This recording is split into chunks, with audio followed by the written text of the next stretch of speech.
মৰমৰ ছাত্ৰ ছাত্ৰীসকল, আসাম কোৰ্স ইউটিউব চেনেললৈ তোমালোকক স্বাগতম জনাইছো। আজিৰ ভিডিঅ'ত তোমালোকৰ মাজলৈ লৈ আহিছো দ্বাদশ শ্ৰেণীৰ অসমীয়া পাঠ্যক্ৰমৰ কৰুণতম নামৰ কবিতাটি। ইয়াৰ কবি হৈছে ডক্টৰ নিৰ্মল প্ৰভা বৰদলৈ। কৰুণতম এটি সুন্দৰ আধুনিক কবিতা।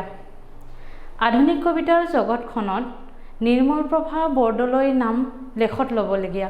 তোমালোকে নিৰ্মল প্ৰভা বৰদলৈৰ নাম শুনিছা, তেওঁৰ কবিতাও পঢ়িছা, গীতো শুনিছা।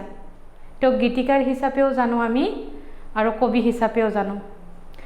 এই যে পাঠটো তোমালোকক নিৰ্বাচন কৰি দিছে, ইয়াৰ মূল উদ্দেশ্য কি জানানে? যাতে আধুনিক কবিতাৰ লগত চিনাকি হোৱাৰ উপৰিও লোকজীৱনৰ আধাৰতো যে কবিতা ৰচনা কৰিব পাৰি, সেই বিষয়ে তোমালোকক জনোৱাৰ বাবে। ঠিক আছে, এতিয়া চোৱা যে কৰুণতম কবিতাটি এটি সৰু কবিতা আৰু এই কবিতাটিৰ কবি কোন হয়? ডক্টৰ নিৰ্মল প্ৰভা বৰদলৈ। এতিয়া নিৰ্মল প্ৰভা বৰদলৈ কবি পৰিচয় তোমালোকে চোৱাচোন যে নিৰ্মল প্ৰভা বৰদলৈৰ জন্ম ক'ত হৈছিল? যে 1933 চনত শিৱসাগৰত নিৰ্মল প্ৰভা বৰদলৈ জন্ম হৈছিল। তেওঁ সন্দিকৈ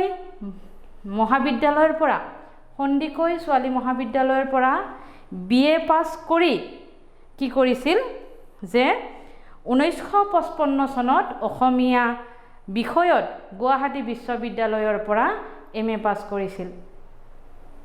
ঠিক আছে, সুদীৰ্ঘকাল তেওঁ কি কৰিছিল? বি বৰুৱা মহাবিদ্যালয়ত অধ্যাপনা কৰিছিল আৰু অধ্যাপনা কৰাৰ পিছত তেওঁ অসমীয়া বিভাগত, গুৱাহাটী বিশ্ববিদ্যালয়ৰ অসমীয়া বিভাগত কি হিচাপে?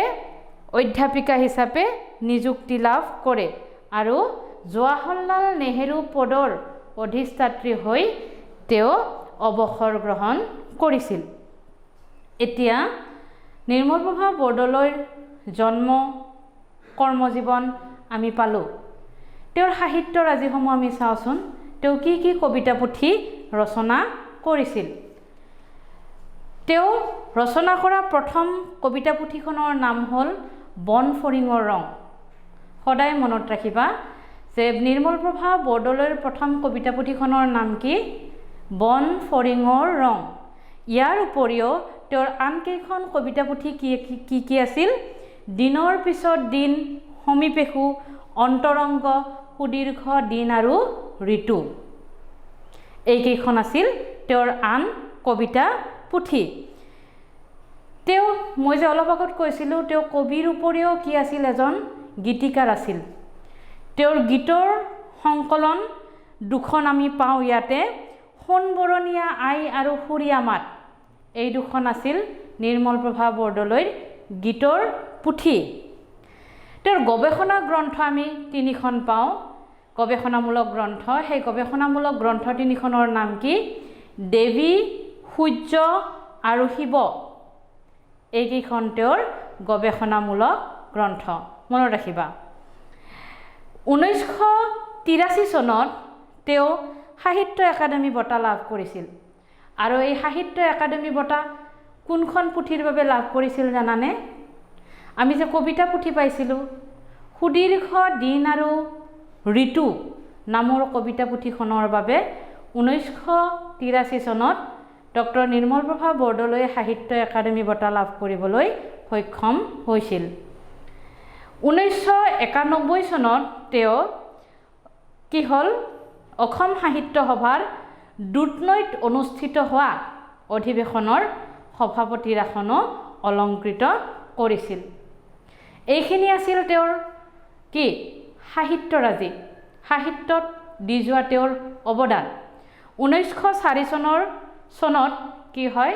ডক্টৰ নিৰ্মল প্ৰভা বৰদলৈৰ মৃত্যু হয়। এইখিনি আছিল তেওঁৰ কবি পৰিচয়। নিৰ্মল প্ৰভা বৰদলৈক আমি আধুনিক কবি হিচাপে জানো, হয়নে? এতিয়া তোমালোকে মূল কবিতাটো চোৱাচোন। তেনেই সৰু এটি কবিতা, ইয়াত 3টা প্ৰজন্মৰ কথা কোৱা হৈছে। প্ৰজন্মৰ কথা কোৱা হৈছে ইয়াতে। যে কি কৈছে চোৱা, আহিনৰ পথাৰৰ গন্ধ কেনেবাকে নাকত আহি লাগিলে মই হেৰা পাওঁ মোৰ দেউতাক। হেৰা পাওঁ শব্দটোৰ অৰ্থ হৈছে হেৰুৱা বস্তু পোৱা, হেৰুৱা বস্তু পোৱা। এতিয়া চোৱা, এই কবিতা ফাঁকিটোৱে কি বুজাব বিচাৰিছে? এই কবিতা ফাঁকিত যেতিয়া আহিনৰ পথাৰৰ গন্ধ কবিৰ নাকত লাগেহি, তেতিয়া কবিৰ কালৈ মনত পৰে? কবিৰ দেউতাকলৈ মনত পৰে। দেউতাকৰ স্মৃতি জাগৃত হয়, কাৰণ কবিৰ দেউতাক বৃত্তিগতভাৱে এজন খেতিয়ক আছিল, আৰু সেই খেতিয়ক হিচাপে পিতৃৰ যি ছাপ কবিৰ মনত থাকি গ'ল, সেই ছাপটোৱে কেতিয়াও পিতৃক কি কৰিবলৈ দিয়া নাই?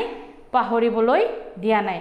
যেতিয়াই পথাৰখন দেখে বা যেতিয়াই পথাৰৰ সেই বোকাৰ সেমেকা গোন্ধটো আহি নাকত লাগে, আহিনৰ পথাৰৰ গোন্ধ আহি যেতিয়া কবিৰ নাকত লাগে, তেতিয়া কবিৰ দেউতাকলৈ মনত পৰে।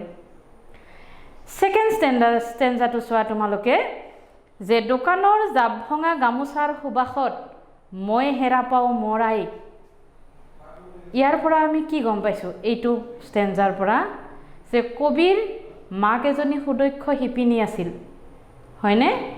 কবিৰ মাক এজনী সুদক্ষ শিপিনী আছিল, আৰু সৰুৰ পৰাই মাক শালৰ লগত জড়িত হৈ থকা কবিয়ে দেখা পাইছিল। এতিয়া কবিয়ে যেতিয়াই দোকানলৈ কি কৰিব যায়? বস্তু ক্ৰয় কৰিব যায়, কাপোৰ কানি ক্ৰয় কৰিব যায়। আমাক দৈনন্দিন জীৱনত গামোচাৰ ব্যৱহাৰ হয়, লাগে আমাক, হয়নে নহয়? যেতিয়াই এই গামোচা ক্ৰয় কৰিবলৈ যায় কবিয়ে, এই যে জাপ ভঙা কাপোৰৰ পৰা এটা গোন্ধ ভাহি আহে, সেই গোন্ধটো পালেই কবিৰ মাকলৈ মনত পৰে। আৰু ইয়াৰ পৰা কি বুজোৱা হৈছে? মাক যে এগৰাকী সুদক্ষ শিপিনী আছিল, তেওঁৰ কৰ্মৰাজিৰে যে কিবা এটা চিন থৈ গৈছে, সেই কথাটোকে কি কৰিব বিচাৰিছে? বুজাব বিচাৰিছে। কিন্তু কবি এতিয়া চিন্তাত পৰিছে। থাৰ্ড ষ্টেঞ্জাটো চোৱা তোমালোকে, কবি এতিয়া চিন্তাত পৰিছে। কিয়? যে কবিৰ কাৰণে তেওঁৰ আগৰ প্ৰজন্মই কি কৰিলে? চিন হিচাপে থৈ গ'ল। মাটিৰ গোন্ধ পালেই দেউতাকলৈ মনত পৰে, জাপ ভঙা কাপোৰৰ পৰা সুবাস পালেই মাকলৈ মনত পৰে। কিন্তু কবি এতিয়া নগৰীয়া জীৱনত বাস কৰে, গাঁৱলীয়া পৰিৱেশৰ লগত নিজৰ সতি সন্ততিৰ কি নাই? চিনাকি নাই।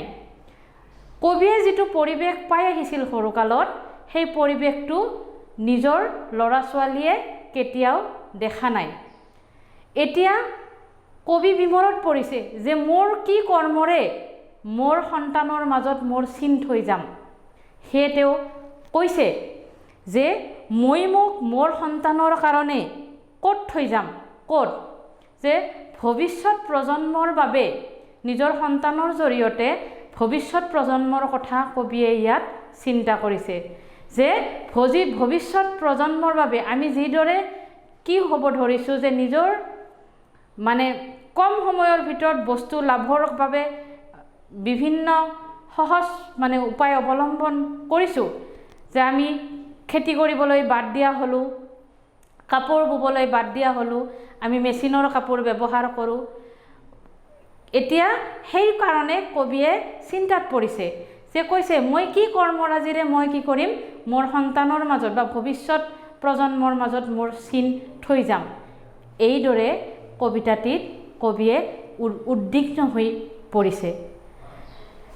যদিও এটি সৰু কবিতা, কৰুণতম এটি সৰু কবিতা, ইয়াৰ মাজেৰে কবিৰ যি কৰুণতা, যে ভৱিষ্যত প্ৰজন্মৰ মাজত কেনেকৈ জীয়াই ৰাখিব, তাক লৈ যি দুখৰ সৃষ্টি হৈছে, সেই দুখবোধেই হৈছে কবিতাটিৰ মূল ভাৱ।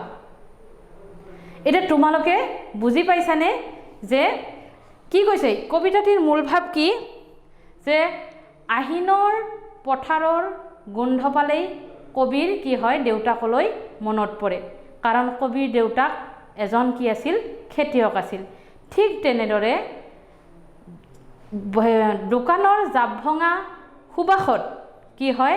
গামোচাৰ যেতিয়া জাপবোৰ ভাঙে, সেই সুবাসত কবিৰ মাকলৈ মনত পৰে কাৰণ কবিৰ মাক এজনী সুদক্ষ শিপিনী আছিল কবিৰ পিতৃ মাতৃয়ে কি কৰিছে নিৰ্দিষ্ট কৰ্মৰ মাজেৰে নেক্সট জেনেৰেশ্যনৰ মাজত বা প্ৰজন্মৰ মাজত নিজৰ কৰ্মৰাজিৰ চিন থৈ গৈছেনে কিন্তু কবিয়ে নিজৰ সন্তানৰ কাৰণে কোনো স্মৃতি এৰি থৈ যাব নোৱাৰিব বুলি দুখ প্ৰকাশ কৰিছে কবিতাটিৰ মূল ভাৱ হৈছে এইখিনিয়ে তোমালোকে বুজিবলৈ অসুবিধা হোৱা নাই নহয় এতিয়া তোমালোকে প্ৰশ্নখিনি চোৱাচোন যে নিৰ্মলপ্ৰভা বৰদলৈৰ প্ৰথম কবিতা পুথিখনৰ নাম কি বন ফৰিঙৰ ৰং 2 নম্বৰ প্ৰশ্নটো চোৱা নিৰ্মলপ্ৰভা বৰদলৈ কোনখন পুথিৰ বাবে সাহিত্য একাডেমী বঁটা লাভ কৰিছিল আমি কবি পৰিচয় পঢ়োতে কথাটো কৈছিলোঁ যে সুদীৰ্ঘ দিন আৰু ঋতুৰ বাবে তেওঁ সাহিত্য একাডেমী বঁটা লাভ কৰিবলৈ সক্ষম হৈছিল কৰুণতম কবিতাটো কবিৰ কোনখন কবিতা পুথিত মানে সংকলিত হৈ আছে কোনখন কবিতা পুথিৰ পৰা আমি আনিছো সেইখন কবিতা পুথিৰ নাম হ'ল দিনৰ পিছত দিন কৰুণতম কোন শ্ৰেণীৰ কবিতা যেটি আধুনিক কবিতা আৰু ইয়াৰ বিষয়বস্তু হ'ল লোক জীৱনৰ ওপৰত আধাৰিত হয়নে 5 নম্বৰটো চোৱা নিৰ্মলপ্ৰভা বৰদলৈৰ কবিতাৰ এটি বৈশিষ্ট্য কি নিৰ্মলপ্ৰভা বৰদলৈৰ কবিতাৰ এটি বৈশিষ্ট্য হ'ল যে নগৰীয়া জীৱনৰ প্ৰতি যি বিদ্বেষ তেওঁৰ কবিতাবোৰত পোৱা যায় আৰু গাঁৱলীয়া জীৱনৰ প্ৰতি যিটো আকৰ্ষণ সেই গাঁৱলীয়া জীৱনৰ প্ৰতি আকৰ্ষণ যিটো আমি পাওঁ সেই আকৰ্ষণটো কৰুণতম কবিতাটোৰ মাজেৰেও সুন্দৰভাৱে প্ৰকাশ পাইছে বৈশিষ্ট্য আমি জানিলো এতিয়া চোৱা খ নম্বৰৰ যিখিনি প্ৰশ্ন দিয়া হৈছে সৰু প্ৰশ্ন যে নিৰ্মলপ্ৰভা বৰদলৈৰ 3খন কবিতা পুথিৰ নাম লিখা আমি যিকেইখন কবিতা পুথি পাইছোঁ গোটেইকেইখন তোমালোকৰ মনত আছে নিশ্চয় তাৰে ভিতৰত যিকোনো 3খন দিনৰ পিছত দিন সমীপেফু অন্তৰংগ বন ফৰিঙৰ ৰং সুদীৰ্ঘ দিন আৰু ঋতু হয়নে ইয়াৰে যিকোনো 3খন লিখিলে হ'ব 2 নম্বৰ প্ৰশ্নটো চোৱা নিৰ্মলপ্ৰভা বৰদলৈৰ 2খন গীতৰ পুথিৰ নাম কি আছিল সেই দুখনৰ নাম হ'ল সোণহেৰিয়া আই আৰু সুৰীয়া মাত 3 নম্বৰ প্ৰশ্নটো চোৱা নিৰ্মলপ্ৰভা বৰদলৈৰ গৱেষণামূলক গ্ৰন্থ কেইখনৰ নাম কি দেৱী শিৱ আৰু সূৰ্য নেক্সট প্ৰশ্ন কৰুণতম আৰু সুবাস শব্দ দুটাৰ অৰ্থ লিখা কৰুণতম মানে কি দুখবোধ দুখ সুবাস শব্দৰ অৰ্থ হ'ল ভাল গুণ বা সুগন্ধ কৰুণতম কবিতাৰ আধাৰত আধুনিক কবিতাৰ দুটা বৈশিষ্ট্য লিখিব দিছে কি লিখিম যে কৰুণতম কবিতাৰ আধাৰত যদি আমি ক'ব যাওঁ যে দুটা বৈশিষ্ট্য হ'ল কি লিখিম আমি লিখিব পাৰিম যে কি নগৰীয়া জীৱনৰ প্ৰতি যিটো বিদ্বেষ বা নগৰীয়া জীৱনৰ আধুনিক কবিতাত নগৰীয়া জীৱনৰ ছবি দেখিবলৈ পোৱা যায় হয়নে বা কি হ'ব আমি মুক্তক ছন্দৰ ব্যৱহাৰ নাই মুক্তক ছন্দত লিখিছে হয়নে এই দুটা আমি কি কৰিব পাৰো লিখিব পাৰো এতিয়া দীঘল যিখিনি প্ৰশ্ন সেইখিনি আমি ডেসক্ৰিপশ্যনত দিম তোমালোকে চাই ল'বা যে তোমালোকৰ ভিডিঅ'টি চাই কেনেকুৱা লাগিল আমাক জনাবলৈ নাপাহৰিবা ধন্যবাদ